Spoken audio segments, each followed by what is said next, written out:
Lakers take a 2-point lead. Then Tyler Hero, playing the hero, knocks it down from mid-range. Heat tie the game at 110. 33 seconds left. And watch Westy, right? Jay Will joining us. Jay Will, how about that? It was a big-time move, a big-time closing opportunity for Russell Westbrook. And Tyler Hero, too, up for Sixth Man of the Year. Yep. I mean, just wow. And look at that play right there. Finishing was P.J. Tucker making it happen. 5 seconds left. Lakers' final shot. Westy, no. A.D., no. We go to overtime. Still don't know why Russ settles for a three when the game's tied, when he can rock it with the best of them in the NBA. Yeah, it's part of some of the issues they've had so far this year, but look at them making it happen in OT, AD laying it in. Lakers take a 5-point lead. Hero guarded by Westbrook. No, misses the long three. Melo fouled right there. Makes one free throw. Lakers take the lead. Now watch this. This is it. Great Jay look. Will, this was all that happened. It was a great look by Tyler Hero. Just can't knock it down. Lakers would go on to win 120-117. Westbrook, 25 points, 12 rebounds, 14 assists, giving the pound to Tyler Hero. Lakers come out winners. It's really interesting. Jay Will now with us. Russell Westbrook, man, he really showed out in this game. Is he starting to figure it out in L.A.?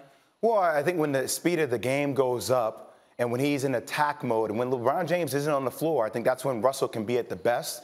So I would ask you, Ryan, when you look at a game, when do you think Russell Westbrook is at his best? Like, what numbers does he have when he's at his best? Oh, triple-double easy. Exactly. Well, last night he had 8 turnovers, right? So there's a reason why the Lakers are 24th in the league in assist-to-turnover ratio. A lot of that is around Russ, him taking care of the ball, which they talk about. 8 turnovers, not a quadruple-double, right? But still cutting back on that a tad. But also the ball needs to be in his hands. Look, obviously, you focus on the Lakers getting better. They're better from the three-point line. They're better defensively over the last couple of games.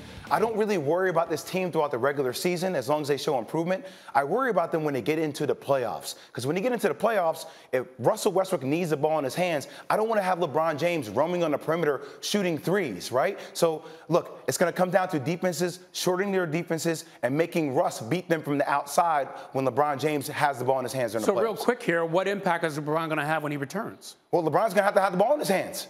Like, he's a big-time playmaker, and you don't want LeBron settling for a lot of threes. You want him attacking the rim, getting other players involved. And the question is, how does Frank Vogel continue to utilize Russell Westbrook when they get into these stretches? You can also see Russell play a lot more in that second unit because the ball will be in his hands, get him a rhythm offensively. I'm not saying he can't start, just cut down his starting minutes and have him play with more of the second unit until you get to fourth quarter closing moments. Anticipated that in the beginning of the season. Both guys need the ball in their hands, and still they got to figure it out. We'll see what happens when LeBron comes back. Let's go to this highlight because this game was just a show by the Warriors against the Timberwolves. Steph Curry getting ready for this one. Take it to the second quarter. Iggy hits Curry. Curry with the pump fake. The step back three, Warriors up 10. Now just over a minute and a half to go in the quarter.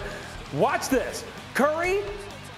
Oh, look at that play. Climbing the ladder. Look, respect to Steph. We're going to show a lot of Warriors highlights. Wiggins with a big-time dunk. But do not sleep on Anthony Edwards, who had 48 in this ballgame. 48. But Wiggins getting the slam right there. The bench going crazy, holding their heads. Oh, my God, what did I just see? All right, fourth quarter, Warriors up 111-103. Curry with the ball in the corner, and Jay Will, he was making it happen all night. Look, he's the front runner for MVP in the league so far. Him, Kevin Durant, John Morant are in this conversation. I give the slight edge to Stephen Curry, and when he's playing at a high level, there's nobody better in the game of basketball. Yeah, and Andrew Wiggins getting up high. He had 35 in this one. Warriors go on to win it. 123-110. Look at the bench. Oh, my goodness, what am I seeing? Wiggins was on fire. So I have to ask you, where do the Warriors rank in the NBA right now? I would say that they're playing the best basketball right now.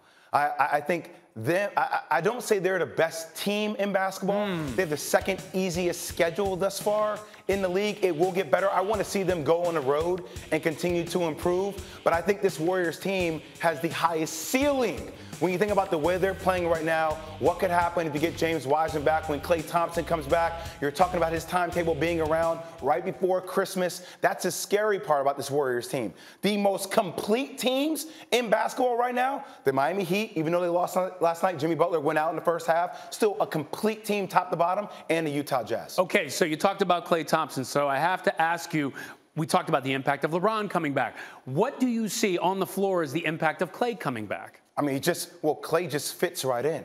The beautiful part about the way this team plays, there's a continuity system in which they play. Have you ever gone to the Y and literally you play against that team where everybody's backdoor cutting you, everybody's moving all the time, they're actually setting legit screens, and then that ball faking. That's what they bring to the table with the creativity of Stephen Curry. So you insert potentially the second best shooter we've ever seen in the history of the game. There's still question marks around how he comes back.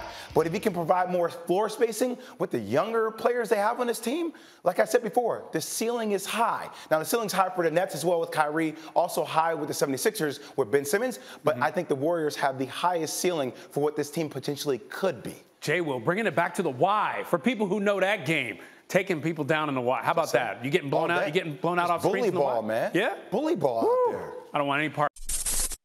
Thanks for watching ESPN on YouTube. For live streaming sports and premium content, subscribe to ESPN+.